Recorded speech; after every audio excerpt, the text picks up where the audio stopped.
Hey there, welcome back to Bounty and Soul's Plant-Powered Kitchen. It's me, Lyric. Today we are going to be making mini persimmon pies. I'm very excited. Persimmons are probably my favorite fruit, unless it's June, because then it's mulberries. They have a delicious, like butterscotch, sweet, caramely autumn goodness flavor. I can't even describe it. I was really excited to share persimmons with y'all this year, and so we were able to purchase beautiful fuyu persimmons from Lee's One Fortune Farm. So these are locally grown. These are one of the Asian varieties of persimmon. So these don't grow wild here, but we do have a native persimmon variety to our region, and that's actually the persimmon that I'm more familiar with. I've never used this type of persimmon, so I'm learning along with y'all today. All persimmons grow on trees. The native one that we have, the fruits are much smaller and the skin is a lot thinner. That's the main difference. They look very different. And persimmons are ripe in autumn.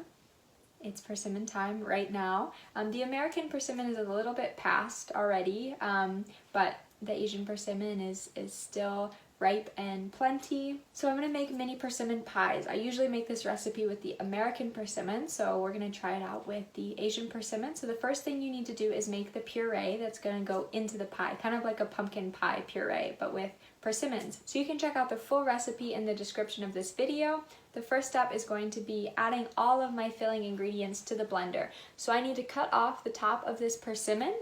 I'm going to use a serrated knife and just cut up under the leaves here on the top. So that's now separated. And then I do want to remove the skin of this persimmon. I don't remove the skin of the American persimmon, but this skin is a little bit thicker, so I'm going to go ahead and remove it. You could also try not removing it. This persimmon is really nice and soft. That's ideal for baking pies. This variety of persimmon, you can eat it when it's hard, but when it's soft, it's better for pies. So this one's nice and soft, so I'm just going to take a spoon and scoop out the insides and remove that skin. And the skin is totally edible, so you could just snack on this while you make your pie. And I'm going to do the same thing with my other persimmon. I'm also going to add 2 tablespoons of maple syrup. That's the only other sweetener we need in this recipe, just a little bit. But the persimmons are so sweet on their own that they hardly need any help. I'm also going to add a 1/4 cup of full-fat coconut milk. So this is the coconut milk that comes in a can. This is what's going to help blend all of these ingredients together into a nice creamy texture. And just a little bit of vanilla extract, a sprinkle of cinnamon, and a sprinkle of pumpkin pie spice.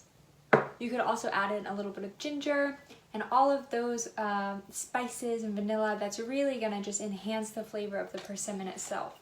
Now I'm ready to blend until it's fully creamy. Okay, my filling's ready. Now I need to make my crust. Okay, I've gone ahead and made my crust.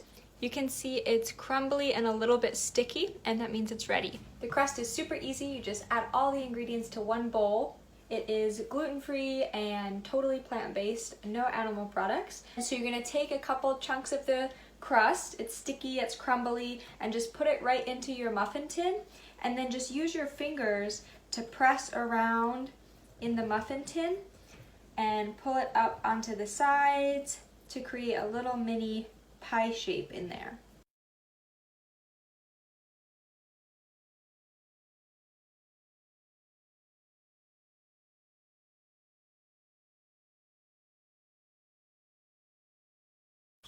Okay, I've got my mini crusts all ready to go, and now I'm just going to pre-bake them for about 5 minutes. I've pre-baked my crust, and now I'm going to pour my filling in. I'm going to fill it just to the top of the crust.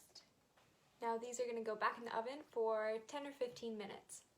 Ta-da! My mini pies are all done. Check this out. I could tell they were done because the edges of the crust were starting to get a little brown, and the pie itself is firm to the touch. It's not getting any pie on me when I touch it. All right, let's give it a try. It has that delicious persimmon flavor. It's like cinnamon and ginger and vanilla. The crust is moist, but it's not too sweet. All right, let me know how you like this recipe or how you plan to enjoy your persimmons, and I'll see you next time.